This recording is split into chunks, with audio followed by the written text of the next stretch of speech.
tension and complication lie ahead in the already rocky relationship between the U.S. and China. Is China preparing for a war with America? Hey guys, my name's Jason Wesley, and this is not a podcast. Here's the spy balloon's suspected path. It was first spotted in the sky over Montana on Thursday before fighter jets finally blasted it out of the sky off the Carolina coast. So you remember that Chinese spy balloon that we shot down, and then the following week we started shooting down anything in the sky, whether it was from Party City or any other place? Okay, good, because I want to talk about this because it seems like it happened, it went away, and we're just supposed to brush it under the rug as if it didn't even happen. Now, this incident either shows the moose balls of China or the incompetence of President Joe Biden, or both.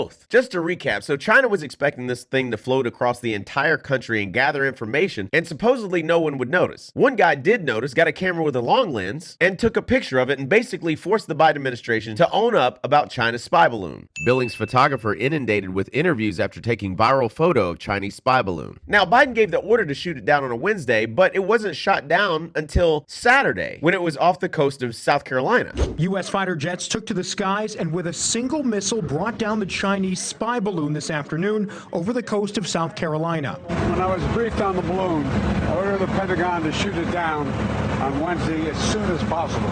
Speaking to reporters shortly afterward, President Biden said military officials recommended he wait on that order until the Chinese aircraft was over water. That what really drove the president's decisions in the latter three shoot downs was an overreaction, a political overreaction to the criticism that he took on the Chinese spy balloon for waiting too long. In other words, that he was criticized for waiting too long in the first balloon, and so the reaction, the overreaction, the critics would say, is that he moved too quickly to shoot down the other ones before even knowing obviously what they were.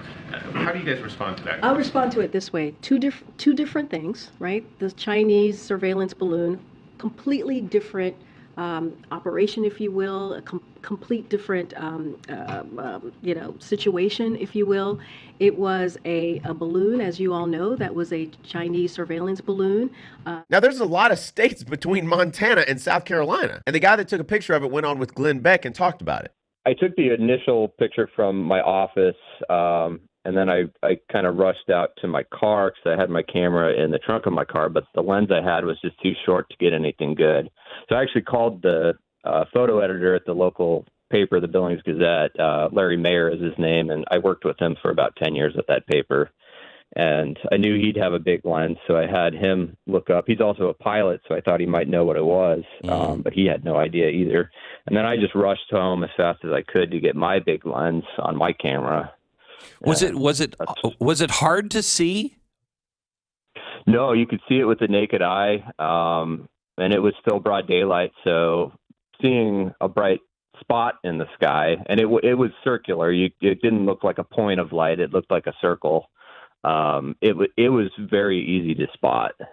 How did they think they would get away with keeping this quiet? China claimed that it was a weather monitoring vessel and was upset that we even shot it down. The Chinese Foreign Ministry continues to say this balloon was a civilian weather aircraft, despite near universal rejection of that claim by the Pentagon and American officials. And the crazy part about it is we knew its entire flight path from the time it left the ground. No one obviously said that in the beginning, but we found that out later, and the media just kind of shoved it under the rug. This was from the New York Times. Downing of Chinese spy balloon ends chapter in a diplomatic crisis. The balloon spotted earlier this week over the western United States was brought down when an F-22 fighter jet fired an air-to-air missile at it off the coast of South Carolina. So they let this thing fly or float for the next 3 days before they shot it down. The spy balloon cost about $10,000, and we used a missile that cost almost $500,000 to take it out. Now, I'm no balloon expert, but I don't think you have to put a massive hole in a balloon for it to fall to the ground. It doesn't have to be a massive explosion for a balloon to fall to the ground. You can theoretically put a small hole in a balloon and it would be able to come to the ground. We'd be able to follow it and see what the surveillance and technology consists of. Now, the reason I'm even bringing all of this up is because this story that just broke this week, this is NBC. The Chinese spy balloon that traveled across the country for several days was able to gather intelligence passing over sensitive American military sites before it was shot down in February on President Biden's order. That's according to 2 current and 1 former senior official. Among the new findings, China steered the balloon in a figure-8 pattern at times and collected electronic signals detected from U.S. bases and weapon systems. The balloon had a remote self-destruct mechanism. Sources say it's unclear if that failed or China did not use it. The White House today. It had a propeller, it had a rudder, it had the ability to speed up and slow down, turn.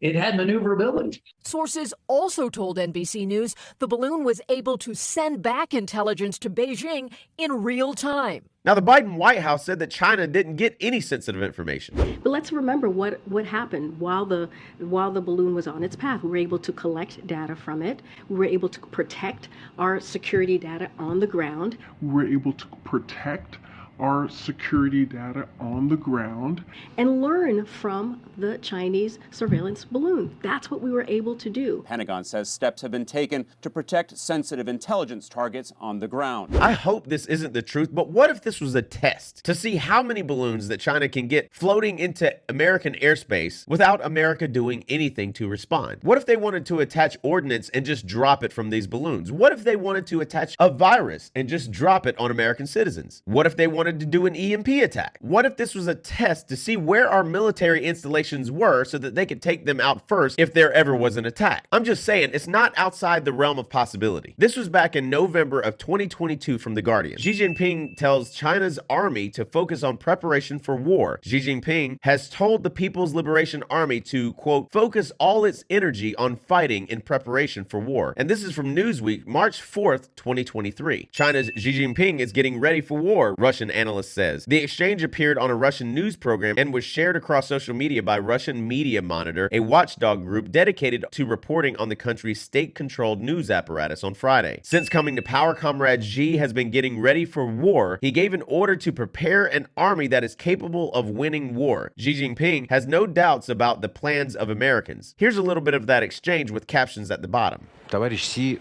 слышит вот этого, да, который ABC говорит, я предупредил председателя Си, что это не угроза, а заявление.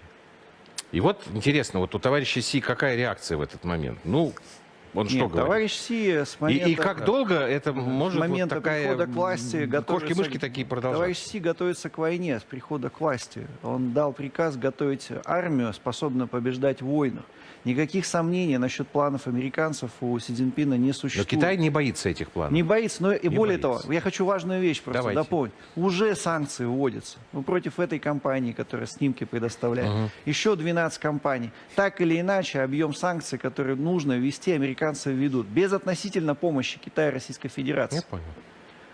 Newsweek reached out to foreign policy experts for comment, and Army Secretary Christine Wormuth warned that a conflict with China would greatly endanger the United States homeland. Particularly if we got into a major war with China, the United States homeland would be at risk as well, with both kinetic attacks and non-kinetic attacks, whether it's cyber attacks on the power grid or on pipelines.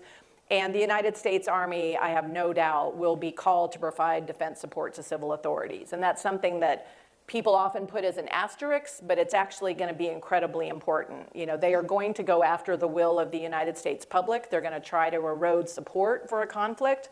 And I think the Army will play a role here at home. Now, I hope this isn't a preparation for war. I hope that all of this is just blowing smoke. But I believe that the American people are just being distracted by this case that's going on with Donald Trump in New York because no one's paying attention to this. Will you be my alibi?